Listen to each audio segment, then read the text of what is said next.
It is a vicious circle that is going to take drastic changes by humans to break. Neil, I'll just say we're going to do some reading, and it's going to be a little brutal. We read, but not out loud. Yeah, that's our motto really for this bad podcast. every time. Because I think mining bitumen, minus Neil. Phoebe, it's bitumen. Yeah. Oh, bitumen. What's bitumen? That's a drug. Let's go beyond the first page.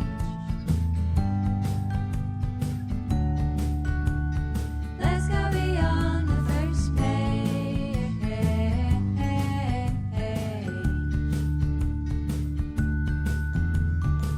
Welcome back, Second Pagers. This is Beyond the First Page podcast with siblings Phoebe, Phil, and Isaac. I'm Phoebe. I'm Phil. I'm Isaac.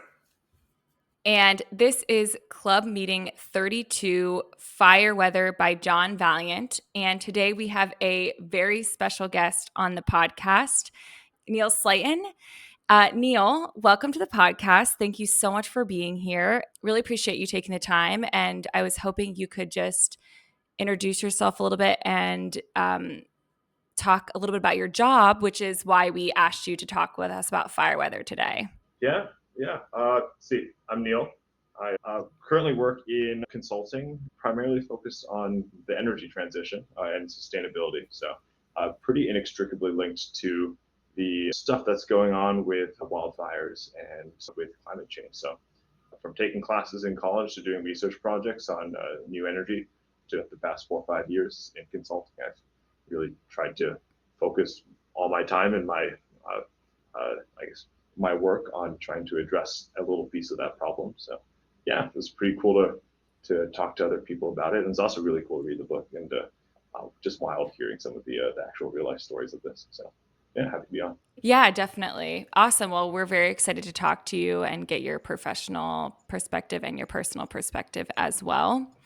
Neil does track his carbon emissions by year. Oh. But I have good news. We're all beating him because he flies everywhere.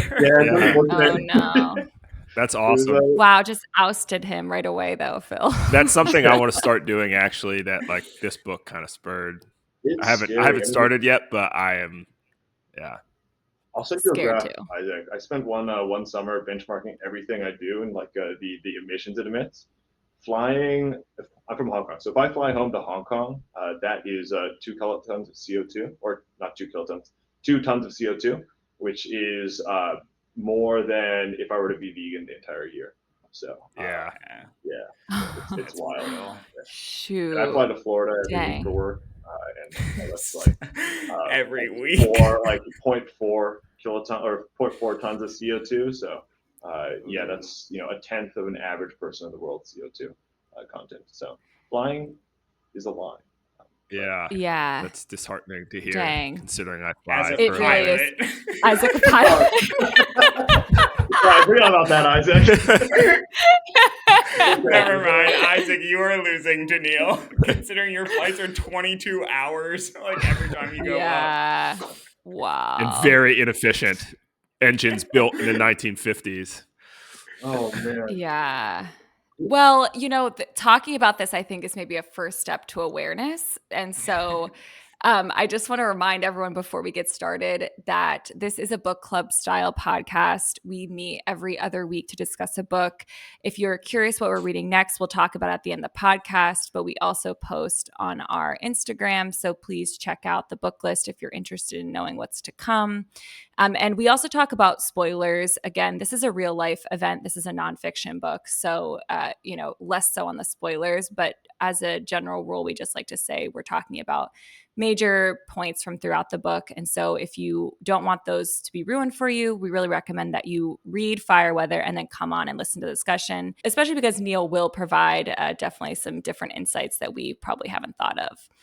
And so as always, before we get started, we wanted to do a little icebreaker. And the icebreaker this week is to talk about a nonfiction event that we want to learn more about, and then who you would want to write that nonfiction event. And so basically saying like, who's your favorite nonfiction writer and what nonfiction event or real life, again, I guess I could say, you'd like to learn more about. And so I'll go first to share with you guys. My event is America's involvement in the Middle East and the lead up to the Iraq War. I think it's kind of like the Israel-Palestine, and it's all intertwined, but I think it's a very complex situation. And so I don't have a lot of insight into it, and I'd want to learn more. And I'd want Patrick Radden Keefe to write about it. He wrote The Empire of Pain, and that's about the opioid epidemic and Purdue Pharma's involvement in that. And it was very well researched, but very approachable. And so that would be my topic and my author. Phil, what about you? Yeah, so my topic would be the Bretton Woods Conference, which was this 1944 conference at the end of World War II, where it was basically the UK and the US deciding what the monetary system, economic system of the entire post world would be. And my author would be David Grann, who we're actually going to read his book, The Wager. He also wrote The Killers of the Flower Moon, so I just really like his writing. But yeah, that was a good book. Cool, Phil. Isaac, what about you? So I would want Michael Pollan to write a book about suburban homesteading. He wrote. This is a wild take. So he wrote The Omnivore's Dilemma and a couple other books along those same lines. He's like kind of into psychedelic drugs, which I think is interesting. Not something I'm necessarily into, but there are, I think, some proven facts of good for those drugs, which he advocates for. But I think he would do an awesome job of, if he actually took this upon himself to create a sustainable suburban homestead and then created a how-to manual on it.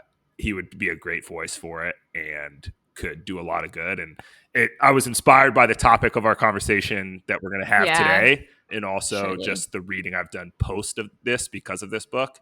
But I read The Omnivore's Dilemma a couple years ago. It is really cool. Our food source is definitely a place to start in the climate change conversation. And I think he would do a great job in delivering that for us. Yeah. That would be an interesting topic, I think, too. Not what I thought you were going to say, but good thought. For sure. Neil, what about you? Yeah. I'm going to steal Phil's World War II angle. One of my favorite fiction books is The Kites by Romain Gary. And, the plot doesn't matter, but there's one element of it where they kind of follow a restaurant owner in France in World War II. And it's fiction, so I don't know how true it is, but that restaurant becomes this interesting confluence of Nazis coming in. It's a really fancy restaurant, so they don't want to get rid of it, and so they keep having them serve the Nazis. At the same time, in the basement, they're they've got American parachute paragliders. I don't know. In the basement, they're housing them. They also have this other element of people that just don't want any part of it. So it's like this weird. It seems like those restaurants became a weird confluence of traditionalist French culture that wanted nothing to do with any of this. Anything that's happening, we just care a lot about food, the Nazis, and then also the more, people that were aggressively fighting against the Nazis. And it'd be cool to see that all happen. And I don't read much nonfiction. I really like Laura Hillenbrand, though, so nice. She's a pretty good author for it. There's another book I read that explored that. I can't think if you remember if it's All the Light We Cannot See, or I know in Glorious Bastards they also have a scene. That's a movie, but they have a scene that portrays something similar to what you're describing. Yeah. Where you have all these different people involved in some way or the other, and they're all on different sides and they're all interacting. Yeah. That's cool. Very interesting. Yeah. Nice. Yeah. All four, I guess I could include myself, really great topics. Hopefully the authors will hear this and write those books for us. Yeah. Cool. All right. Well, let's go into a quick summary of fire weather. Isaac, take it away. All right. This is fire weather in 60 seconds. Comparing the life of fire and the life of the oil and gas industry, we learn of the 2016 Fort McMurray fire, which decimated the town of Fort McMurray in Alberta, Canada, home to the bitumen industry. While learning of the devastating fire, we learn the history of the bitumen industry dating back to the fur trapping of the Hudson Bay Company all the way to present day. We also learn of the petroleum industry's effect on the climate, which changes the climate to be more amenable to fires. It is a vicious circle that is going to take drastic changes by humans to break. Neil, I'll just say we're going to do some reading and it's going to be a little brutal. We read, but not out loud. Yeah, That's our it's motto really for this bad every podcast. time. No, that was great, Isaac. Thank you so much. And I think we've been doing the plot character writing for our fiction books. And so we're going to do a similar approach for this nonfiction. So we keep it uniform. And we're going to talk about writing, topic, and then the takeaway or call to action, since this is a nonfiction. And all three of us, and probably you as well, Neil, especially in the space you're working in, definitely feel a call to action or takeaway from this book. But I wanted to talk about writing because I saw this book, and Phil, we spoke a little bit ahead of time about this. I saw this book in 4 parts.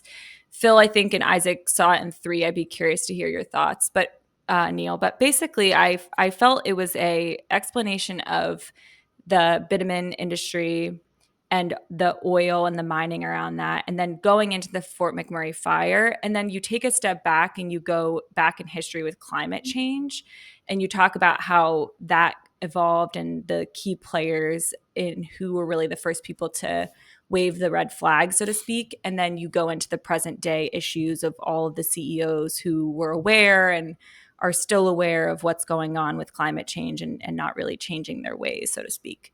I felt that was a very approachable way because we don't have a lot of experience with the bitumen mining industry. And I think the history of climate change as well is not like a concept that a lot of people know about.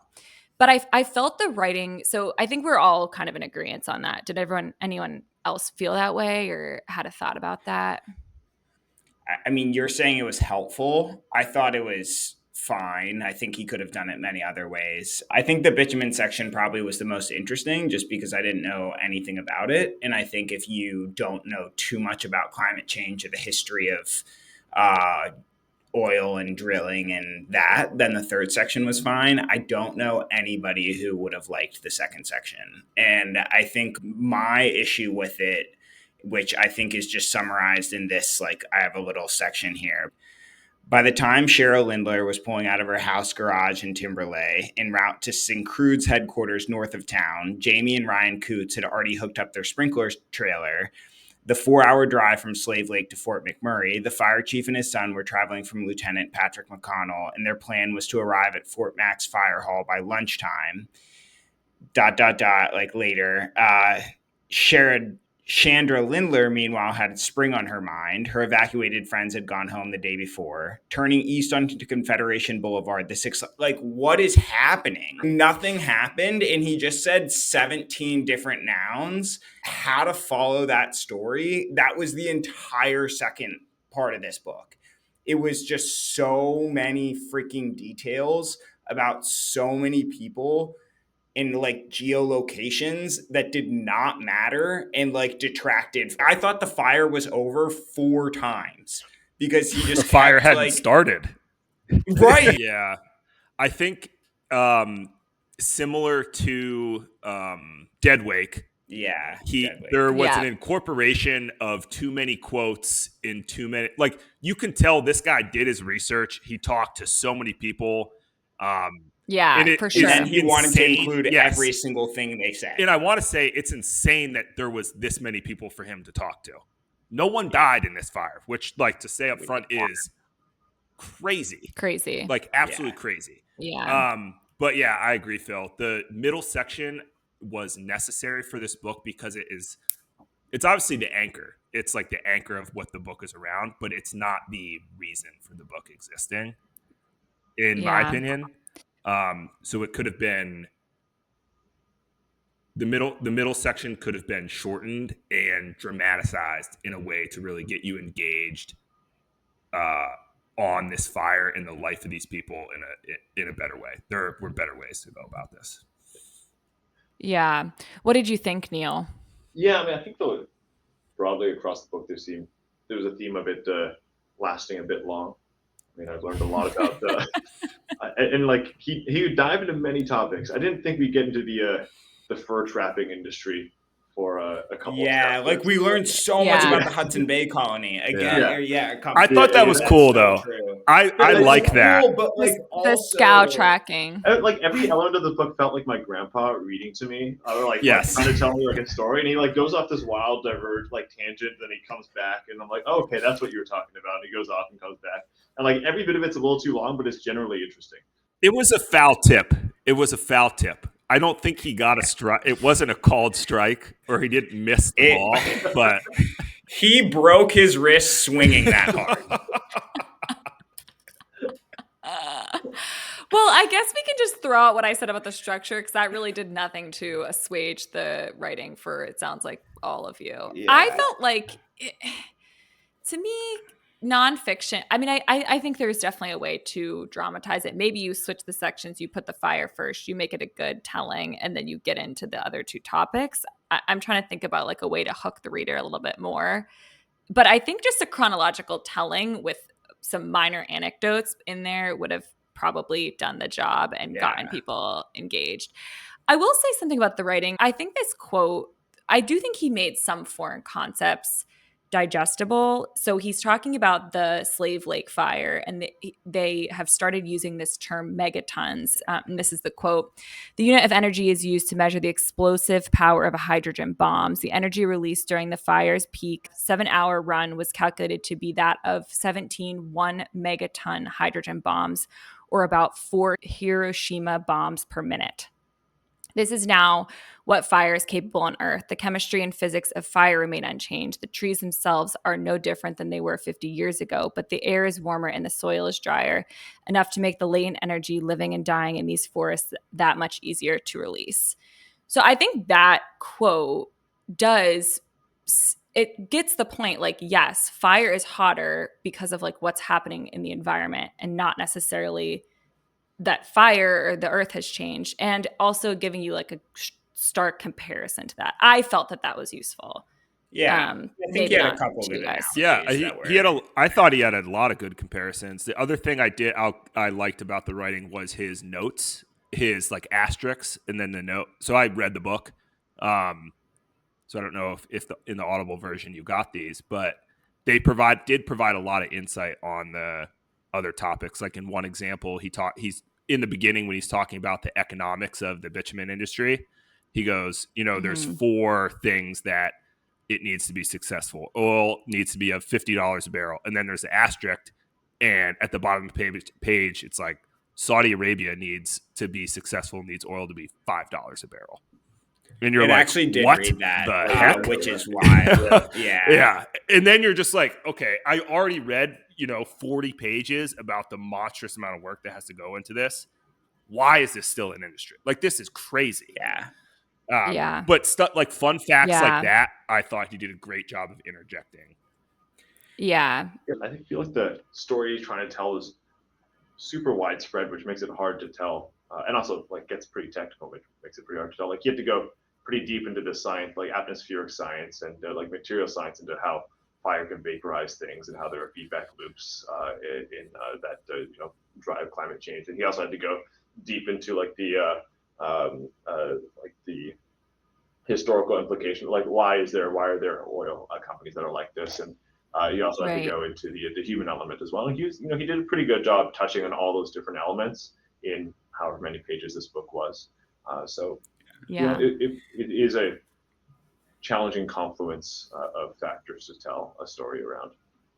Well, yeah, I was going to say, like, I think everything, both the writing and the topic, lead to the call to action. And so it's almost like, did the writing and the topic bring us to a strong call to action? Like, did we come away being like, wow, this topic and the writing together made this call to action real to me? So yeah, I think I completely agree with you, Neil. There was a lot of technical things that had to be discussed, and doing that was challenging. I think the topic for me, the Fort McMurray fire in general, was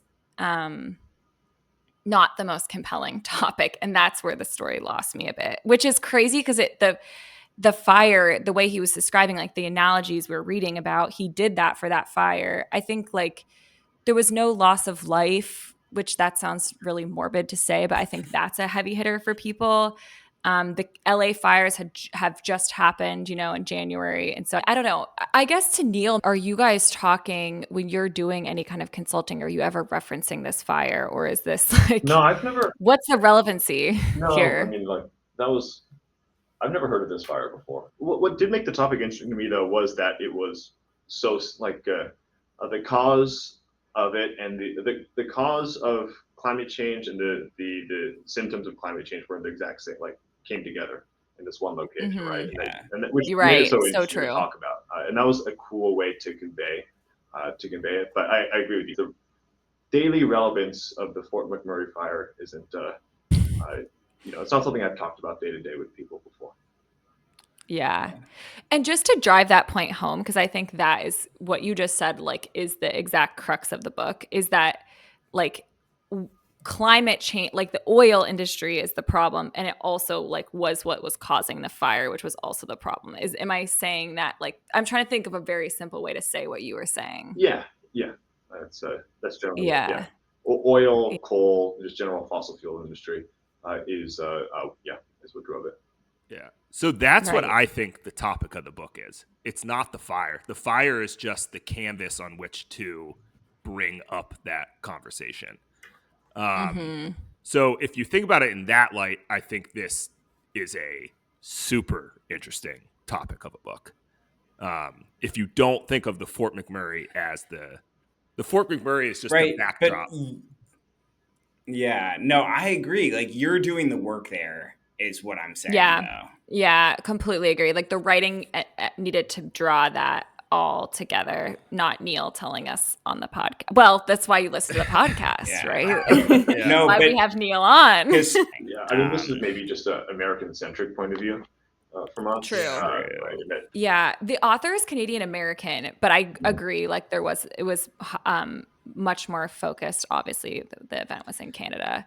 I think though it's still the takeaway. Like he did wrap it up for me at the end with the takeaway. His call to action was not bad. Yeah. I liked this book because I think it gave the examples of how the Shell, Exxon, JP Morgan, there's many quotes like, we knew what was happening. They were doing research that proved that they knew what was happening.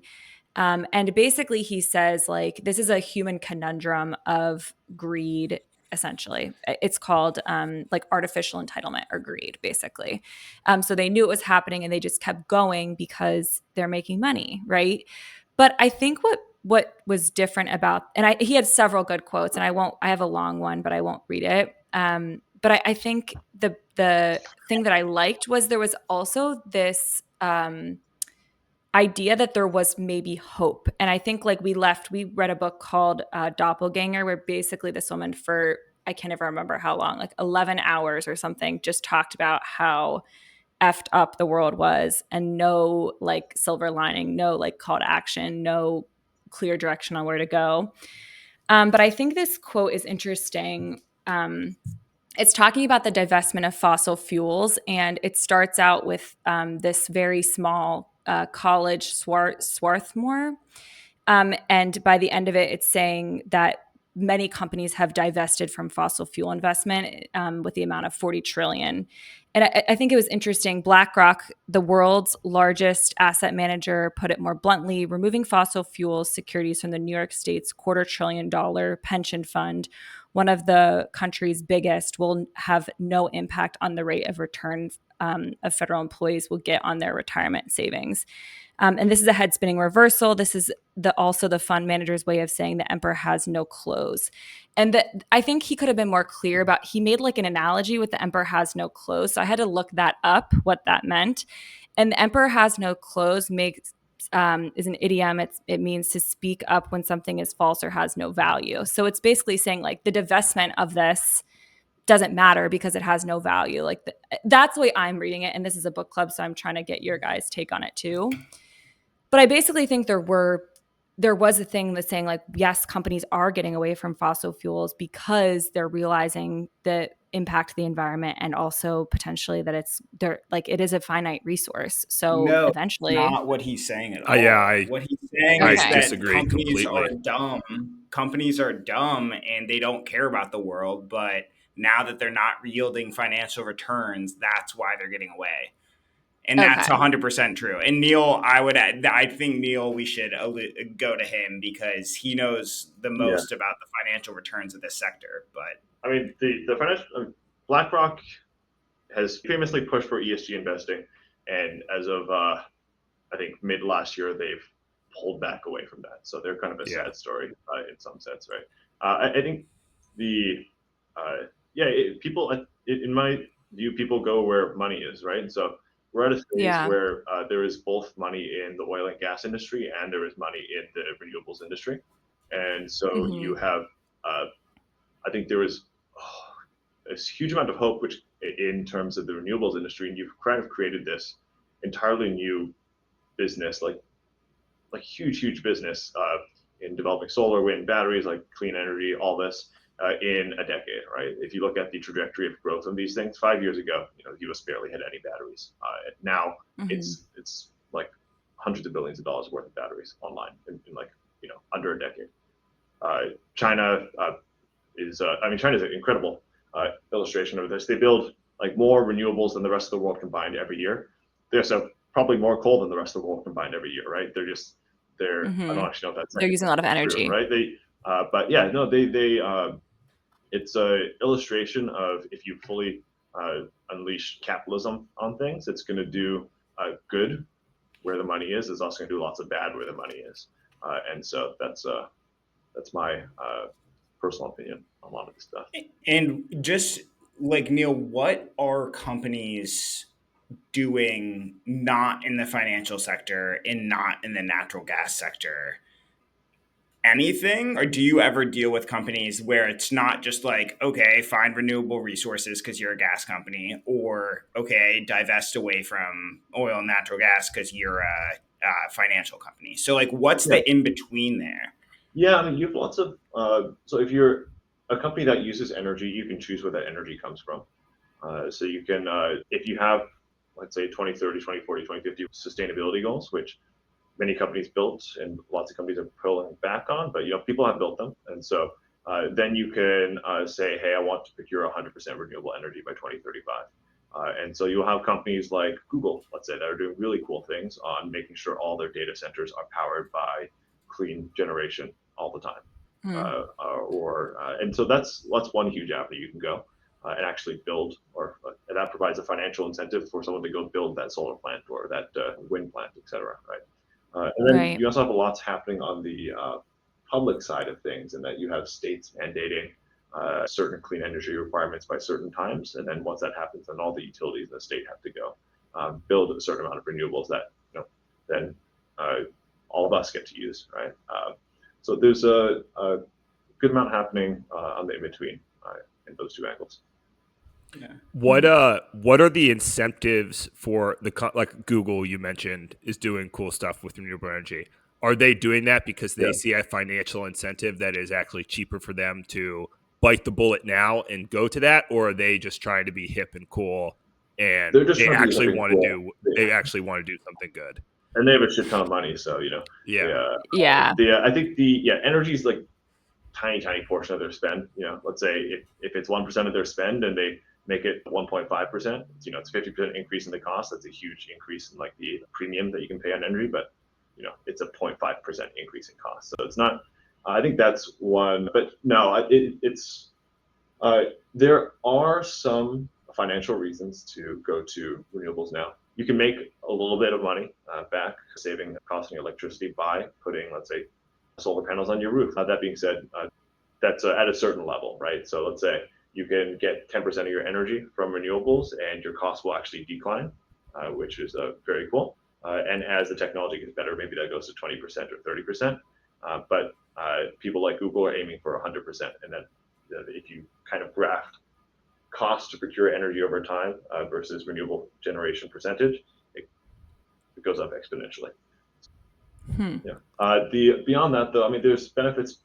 There are financial benefits to small amounts of renewable procurement. There are resiliency benefits of, if the grid goes out, you have electricity in the back end. Right. There's also just branding benefits helps as well.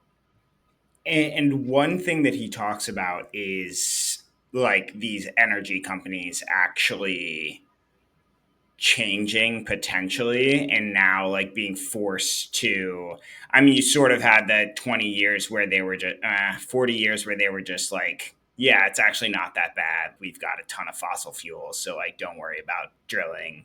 And like, are we actually seeing a pivotal point where they are actually in a legitimate way, BP is like investing in renewables? I mean, I bring up BP because I've just heard that they're the like biggest in renewable energy research. But no, they all invest a ton in renewables in the perspective of, I want to diversify my future business lines. I mean, I think everyone does see the writing on the wall, and eventually, I think eventually EVs will come in. Eventually, we'll shift over to renewables from natural gas. Like the cost will continue to decline. The technology will get better. The question is that in a decade? Is it in 2 decades or 50 years? Right? If there's 50 years of industry, it's not 50 years, but like if there's decades of industry left, then you're not going to have people prematurely stop making money, right? And so I think they're kind of putting a foot in both doors and trying to use all the money they're making right now to be able to jump ship, but they want to stay in as long as possible to make as much money as long as possible. So hedge their bets. I mean, it seems like then they're essentially, and I mean, this book talks about it too. They're gaslighting consumers, politicians, the normal public. I mean, they talk about they as in like energy companies, but also even like, I don't know if you probably can't say the companies you're working with right now, but their vested interest is not what Neil Slighton tells them to do to become more sustainable. Their invested interest is making money. They want to make money. Yeah, exactly. So what's their incentive to listen to you? Like what? Yeah, I mean, to give them credit, there are often internal stakeholders that really do care, and so if you get a senior enough pushing, senior enough person pushing for it, then the actual internal politics of the company works out. But in a general sense, companies are there to make money, which is just straight up capitalism.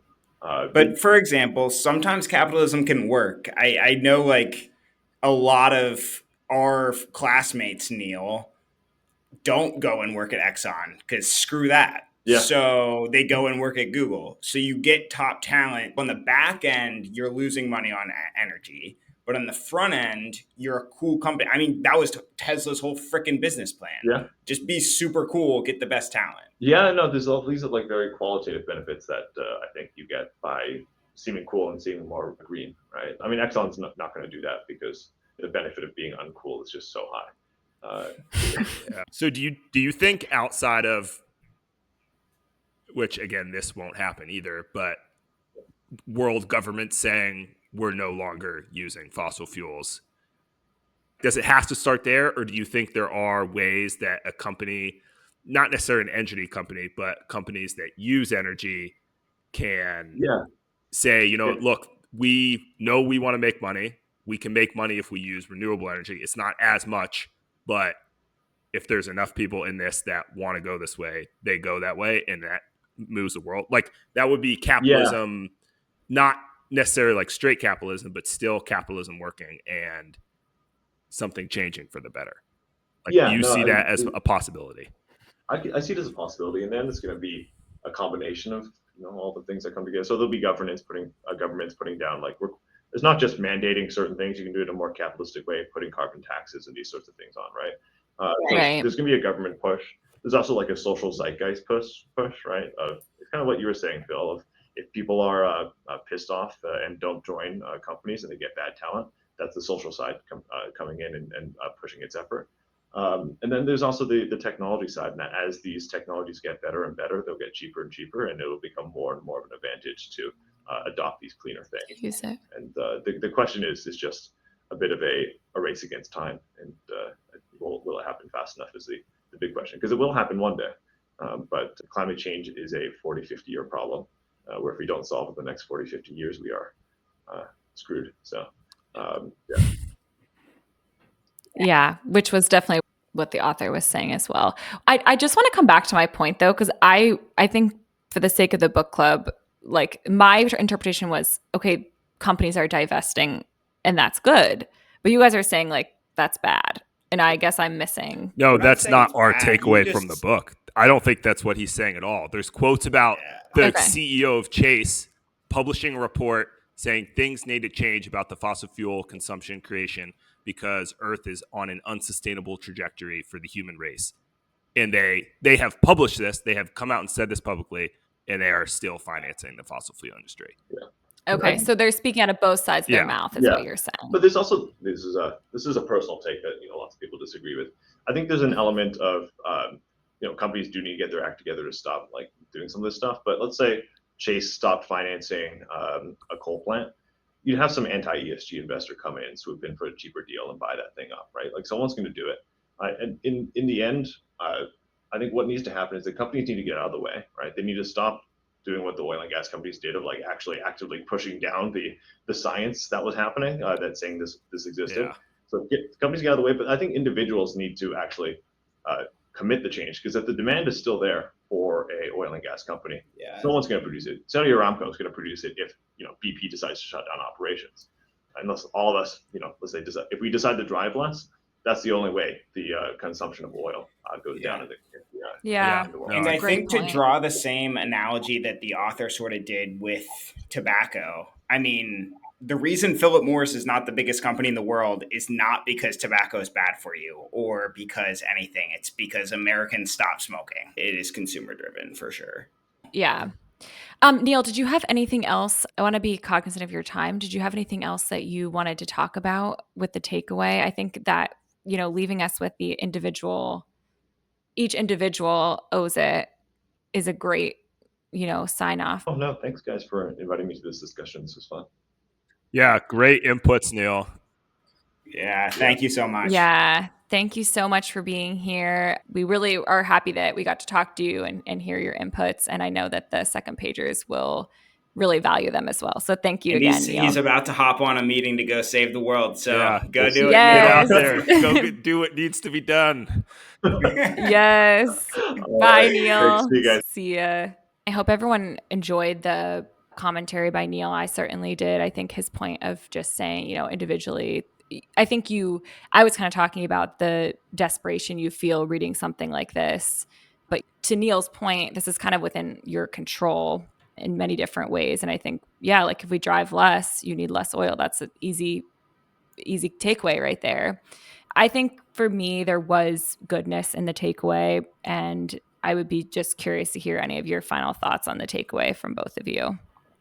So I started with the fact that the takeaway was not good. And then after talking to you guys, I switched that a little bit. I think Isaac made the point perfectly that they're driven by money. So if the government can incentivize them to make money this way, then that, or the consumers can demand enough so that they can make money this way.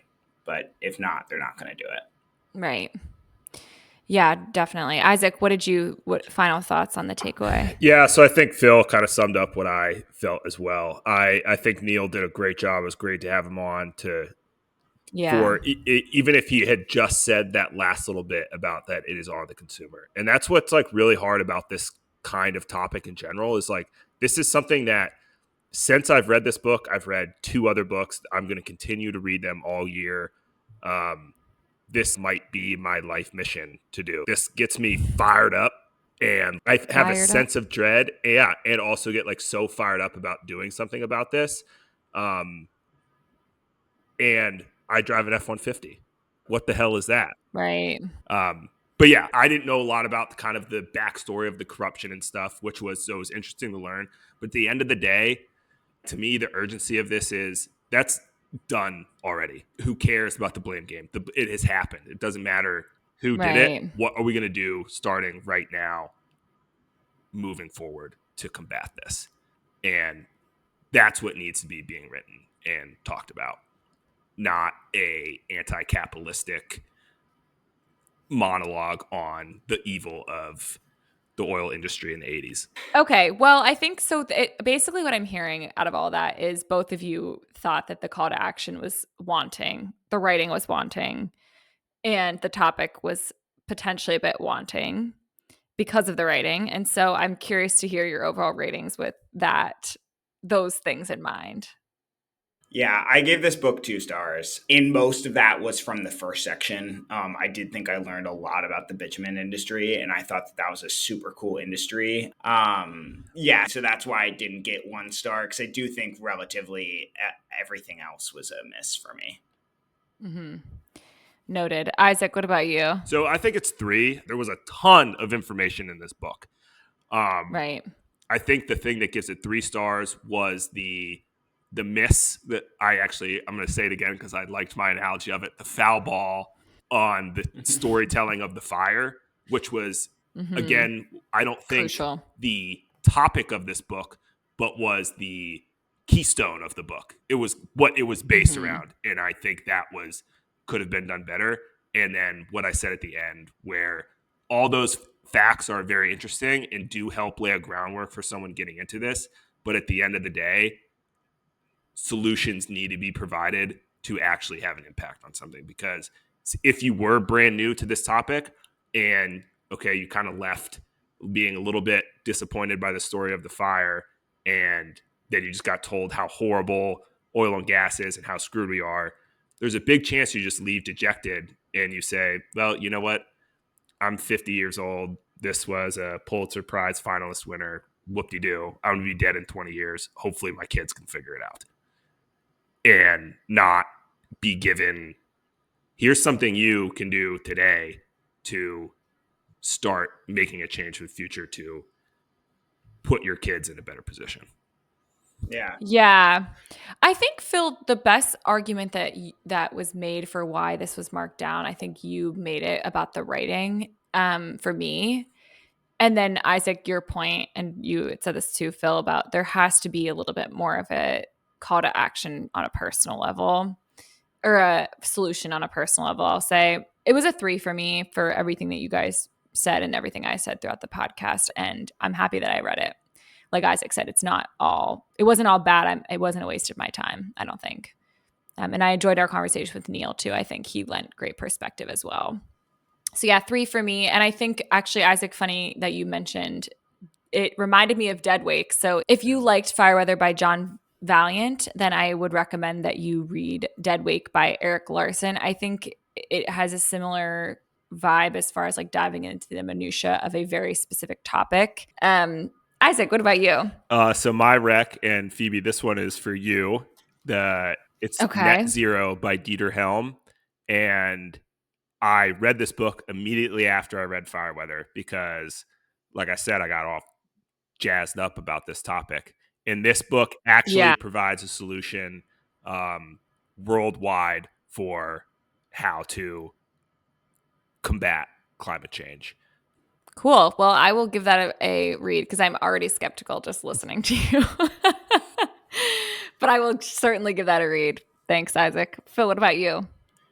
Mine is, I have Reimagining Capitalism in a World on Fire by HBS professor Rebecca Henderson, which is more of an economic take of like how we need to restructure things to deal with capitalism, and that like we need to restructure capitalism to deal with this problem. And then the other one is a more general philosophical, but also like pretty concrete solution book as well, called This Could Be Our Future, a manifesto for a more generous world. It's a lot of adversary in politics, inequality, and then it does talk about climate change as well. So yeah, I think both of those are good. And for me, were pretty motivating.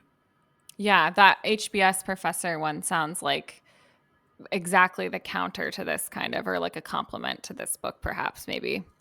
Yeah. So great recommendation, Phil.